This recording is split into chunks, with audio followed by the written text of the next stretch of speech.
Assalamualaikum warahmatullahi wabarakatuh. Kembali lagi bersama saya Muhammad Muklis.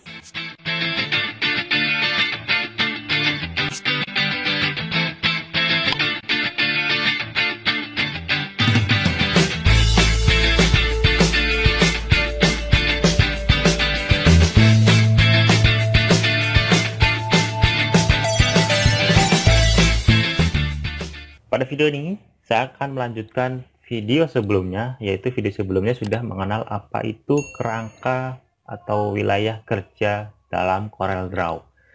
Hari ini saya upload lagi video terbaru, yaitu tentang macam-macam isi dalam toolbox dan isinya atau fungsinya di dalam CorelDRAW.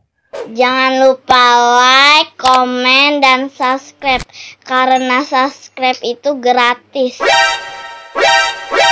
Toolbox itu apa? Toolbox itu yang kemarin kita jelaskan adalah bagian utama ya. Di sini ada beberapa toolbox yang kita bisa gunakan untuk memodifikasi, membuat, mengisi suatu objek ataupun gambar dalam CorelDRAW. Jadi untuk toolbox itu sebelah kiri ya. Saya perkenalkan satu persatu. Untuk toolbox pertama yang namanya Pix Tool. Di sini Pix Tool mengarahkan dengan gambar arah panah ya, arah panah, di mana setiap Pix Tool itu ada beberapa isinya ya. Pix Tool ini fungsinya untuk memilih objek yang digambarkan dengan lambang anak panah. Pada prinsipnya untuk mengaktifkan semua saran-saran operasi yang terdapat dalam tampilan CorelDRAW, yaitu tentang menunjukkan perintah atau menunjukkan objek ya. Jadi sini Pix Tool itu untuk memindah-mindah objek. Misalkan kita sudah melakukan tool pemilihan ini, kita kembalikan Pix Tool untuk memindah-mindah atau menempatkan objek tersebut sesuai dengan kita inginkan. Biasanya kalau sudah melakukan tool selain Pix Tool, dia lupa untuk mengembalikan kembali ke Pix Tool. Nah, itu fungsi dari Pix untuk mengaktifkan objek yang akan kita pindahkan. Next, untuk tool berikutnya Shape Tool. Shape Tool ini digunakan ya untuk melakukan pengeditan secara halus dan terutama untuk objek kurva. Minggu kemarin saya jelaskan tentang kurva, apa itu untuk tugasnya. Ini selain melakukan pengeditan secara halus untuk objek kurva, ini juga bisa dilakukan untuk pengeditan teks ya, atau manipulasi jumlah node. Misalkan gini, ini adalah sebuah kotak rectangle, atau saya contohkan untuk pembuatan Shape Tool ya. Ini kalau kita buat secara menggunakan Shape Tool seperti ini. Kalau kita gunakan Shape Tool, kita bisa yang awalnya rectangle bentuknya kotak ya dengan siku-siku di bagian pojok, kita bisa rubah menjadi halus seperti ini ya. Atau kita bisa merubah, misalkan di sini keterangannya Shape Tool itu digunakan untuk melakukan objek sebuah gambar. Saya contohkan gambar misalkan CorelDRAW, saya tulis CorelDRAW, terus saya ganti fontnya misalkan dengan Arial ini. Nah, setelah itu saya klik Shape Tool, dia fungsinya nanti untuk merubah tampilan. Jadi dia bisa mengambil huruf-huruf, kita bisa pisah gitu. Nah, ini guys, walaupun kita melakukan text tool pengeditan, walaupun kita lepas, nah kita jadi acak-acakan seperti ini. Jadi kalau misalnya kita mau pindah ya kayak gini. Itulah fungsi dari Shape Tool. Dan Shape Tool juga bisa digunakan untuk melakukan editing kurva. Nah, misalkan kemarin ya, saya satu-satu dulu di sini. Saya pilih bezier. Nah, misalkan ada zigzag seperti ini. Terus saya gunakan kurva, di mana kurva ini digunakan untuk melakukan penghalusan garis. Kita bisa rubah menjadi lakukan seperti ini. Bisa juga kita gunakan melakukan node. Yang dimaksud node itu apa? Kalian bisa lihat di sini setiap ini ada node 1, 2, 3, 4. Nah, node itu titik-titik yang ada di sini. Kalau kita misalkan mau nambah node, bisa diklik kanan pada garis yang sesuai kita inginkan, add, pilih add atau tambah. Jadi tambah node di sini. Nah, itulah dari fungsi shape tool. Ini biasanya digunakan untuk men-tracing gambar. Oke, cukup ya untuk pengertian dari shape tool dan fungsinya. Terus ada lagi di bawah shape tool. Dalam shape tool itu banyak ya. Maksud saya jelaskan di sini shape tool juga terdiri dari smooth, smear, twirl, tag, dan macam-macam. Kalau saya coba satu-satu untuk ini ya, ini belum bisa. Nah, ini dilakukan untuk lakukan juga ini secara elok ini ya, kayak spiral. Nah, seperti ini tujuan dari shape tool. Lanjut ke crop tool. Ini ada crop tool ya. Ini sama fungsinya kayak di Photoshop.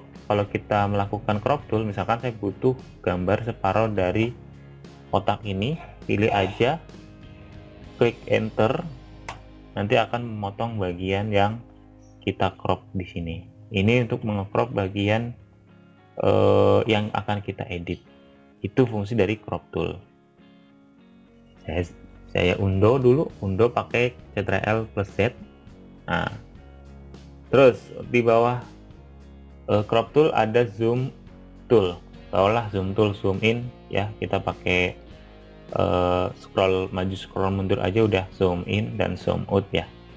Jadi kita udah tahu. Terus di bawahnya ada freehand. Nah, ini yang sering digunakan untuk para desainer untuk melakukan masking ataupun tracing dan yang lain-lain. Ini adalah freehand tool, dimana freehand tool itu terdiri dari point line, bezier, pen, B-spline, polyline, point curve. Nah, yang sering digunakan adalah bezier, pen, dan polyline. Saya contohkan untuk pembuatan menggunakan bezier. Contohnya kita membuat ini garis gelombang ya, garis gelombang dan atau garis lurus-lurus ya. Kalau misalnya kita putuskan di sini, pilih double, kita klikkan di sini, terus kita bikin semacam garis lurus. Nah, kita juga bisa di sini. Nah, untuk menebalkan garisnya juga bisa kita atur berapa px di sini. Ini gunanya dari bezier. Pen pun sama, cuman kalau pen dia harus kayak menarik garis titik pertama, node pertama ke node berikutnya seperti ini ya. Cukup jelas di sini. Ini digunakan untuk tracing biasanya. Kalau foto, pernah lihat foto yang diedit yang awalnya ada background bawaan jepretan kamera, terus diedit menjadi background belakangnya pemandangan ataupun apa, dia menggunakan tool yang namanya freehand. Oke, next untuk berikutnya artistic media tool. Ini digunakan untuk melakukan kayak coretan paraf ya, paraf seperti ini. Nah, ini biasanya digunakan untuk membuat motif pada biasanya banner ataupun yang lainnya. Ini digunakan untuk kayak semacam kuas ya, kan ini bisa diganti versi-versinya. Nah, ketebalannya berapa, biasanya digunakan untuk paraf tanda tangan gitu. Oke, next untuk tool berikutnya. Tool berikutnya itu adalah rectangle tool. Rectangle itu membuat persegi panjang, dimana persegi panjang ini kita bisa atur dari panjangnya atau lebarnya di sini. Terus kita bisa setting juga ya, kita mau misalkan sisinya sama tanpa mengatur dari sini, tekan tahan tombol Ctrl sambil diklik ya, diatur besarnya objek. Itu aja. Oke, di bawahnya dari rectangle ada ellipse.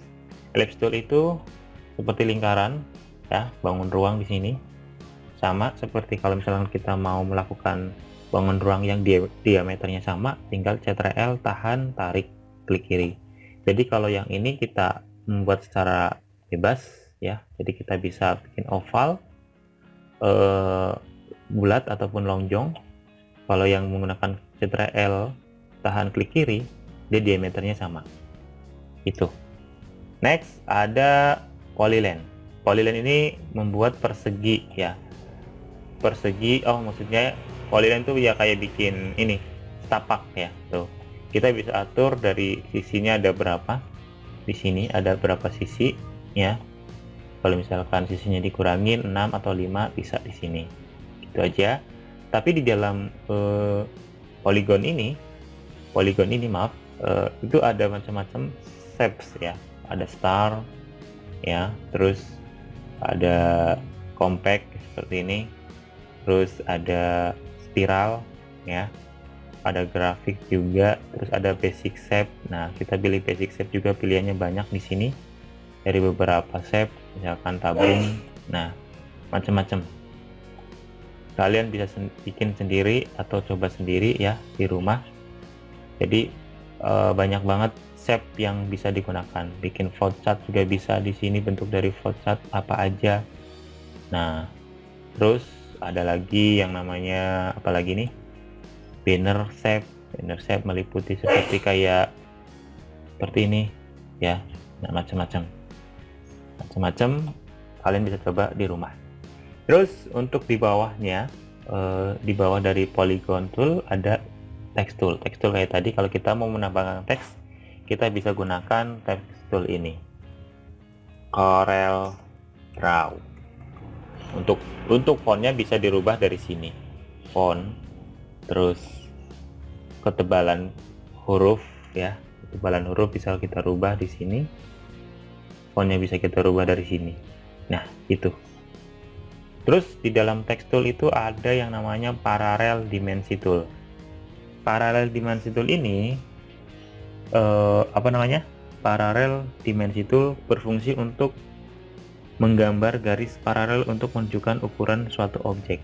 Nah, saya contohkan di sini ya. Ini untuk mengukur ukuran objek. Nah, biasanya digunakan untuk arsitektur nih. Misalkan ada rumah ternyata panjangnya sekian, tapi kan ini satuannya milimeter. Nah, kita bisa rubah nanti menjadi sentimeter gitu. Nah, seperti ini. Nah, ini biasanya digunakan untuk melakukan arsitek atau pembuatan kayu atau pembuatan apapun yang perlu kita menggunakan penggaris. Oke, next di bawahnya ada straight line connector tool. Oke, ini digunakan untuk apa? Ini digunakan untuk menggambar sebuah garis lurus untuk menghubungkan dua buah objek. Oke, di sini pilih straight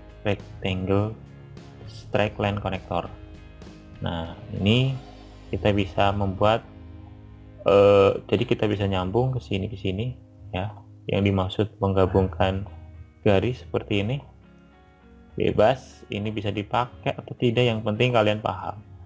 Nah, dari sini kan bisa kita atur, jadi kita bisa melakukan penggabungan garis yang terpisah. Terus ada di bawahnya tentang apa nih, shadow ya, atau transparansi belum ya, tapi kita ke color ini ya, shadow. Ada shadow, ada contour, ada blend, ada distort, dan envelope, dan tekstur. Oke, saya coba satu-satu untuk sebuah drop shadow. Ini biasanya kita punya objek dulu, misalkan objek di sini ya. Saya bikin objek, satu objek warna, misalkan saya kasih warna merah ya, merah. Terus objek kedua saya ganti warna kuning, di mana si tool kita pakai tool yang pertama yaitu shadow. Kita coba untuk yang shadow. Ini adalah pembuatan shadow, itu kan bayangan ya. Ini membuat bayangan, efek bayangan. Nah, ini digunakan untuk membuat bayangan. Bayangan ini macam-macam, kita bisa setting di atas. Di sini ada property. Kita pilih yang dari normal, add, subtract ya, ataupun sampai multiply. Tadi kan multiply. Kita bisa pilih normal di sini. Kita juga bisa pilih subtract ya. Kita juga bisa pilih normal, macam-macam di sini untuk melakukannya. Nah, saya seringnya ini saya gunakan biasanya kalau ada bisa bayangan kiri, kanan, atas, atau bawah. Nah, ini kan sedikit kayak ada bayangan seperti ini. Oke. Kemudian next ada kontur. Nah, ini biasanya digunakan untuk ini kalau objek kotak nggak bisa. Kontur ini biasanya digunakan untuk melakukan semacam outline tebal, ketebalan huruf. Ya, berarti kita pakainya sebuah font, yaitu saya contohkan Corel Draw. Saya ganti fontnya dulu agar lebih menarik. Nah, di sini saya kasih warna hijau misalkan. Dari sini bisa kita gunakan kontur. Ini fungsinya buat membuat list, tapi kita tariknya di bagian node atau objek. Nah, ini membuat ketebalan. Ini kalau saya ganti ketebalannya di sini. Nah, nih bisa membuat ketebalan ya. Jadi ini fungsi dari kontur ya, kontur membuat bayangan ataupun latar dari font. Oke, next. Tool berikutnya blend. Blend itu artinya menggabung ya. Blend itu menggabung. Blend itu fungsinya untuk menggabungkan dua objek yang berwarna beda. Misalkan nih, ini ada warna kuning dan warna merah ya. Terus saya lakukan tool menggunakan blend dari kuning ke merah. Nah, seperti ini. Jadilah penggabungan warna yang dari kuning sama merah. Kalau saya ulang seperti ini, misalkan saya ganti dari merah ke kuning. Nah, sama aja fungsinya. Ya, gitu. Oke. Nah, ini dari tujuan dari blend. Terus di bawah blend ada distort. Nah, distort ini digunakan untuk apa? Untuk pembuatan seperti ini. Nah, ini ya saya contohkan, kayak membuat lakukan seperti ini. Nah, ini biasanya digunakan untuk membuat banner nih, kayak yang ada efek-efeknya seperti itu ya. Ini fungsi dari distort. Terus ada envelope ini fungsinya buat apa? Kita bisa pakai untuk membuat penarikan objek sesuai dengan kita inginkan ya. Nah, di sini kita tambah, kita tarik ya, tarik dari objek. Terus yang terakhir yaitu tentang tekstur. Nah, tekstur ini kita bisa membuat nih. Nah, tekstur misalkan teks saya pindah dari Corel Draw ini, terus ada extrude ya, terus kita ambil dari sini. Oke, bentar ya. Oke, untuk font yang sudah dilakukan satu efek, dia nggak bisa, harus kita buat lagi Corel Draw,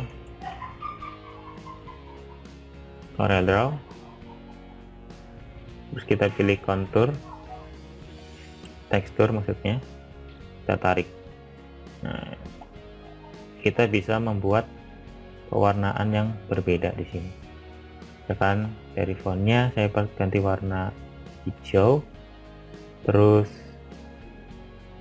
ininya warna kuning ya, terus ininya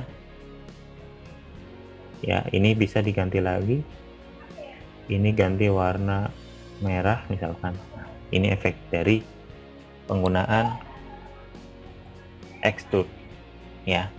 Oke, next, untuk font berikutnya tentang transparasi. Misalkan saya gunakan si objek ini yang merah ini, saya klik transparansi, kita bisa membuat transparansi yang ada di sini ya. Oke, misalkan saya tambahkan lagi objek ini warna biru Tosca, terus ke transparansi. Nah, di sini bisa kita atur transparan dari font, atau kita bisa gunakan transparansi yang daerah pojok saja. Nah, ini ada pengaturan node-nya yang kita bisa atur untuk melakukan transparansi. Di property bar juga bisa dilakukan nih, ada dari normal sampai multiply. Nah, kalau multiply seperti ini. Oke, jadi ini ya fungsi dari tool-tool pada Corel Draw. Oke, dari sini ini kalau yang seterusnya ini hanya misalkan kayak smart tool ini langsung pewarnaan, digunakan untuk pewarnaan aja langsung. Tuh, dia menggunakan warna. Jadi kalau misalkan pengen membuat warna, ini yang merah ini saya langsung ke smart color tool. Nah, saya ganti warna kuning dulu, dia langsung ganti warna kuning. Nah, seperti ini. Oke, gitu. Paham? Dari sini cukup sekian dari saya. Bila mana ada pertanyaan atau kurang pahamnya, silahkan komen di kolom komentar. Terima kasih. Wassalamualaikum warahmatullahi wabarakatuh.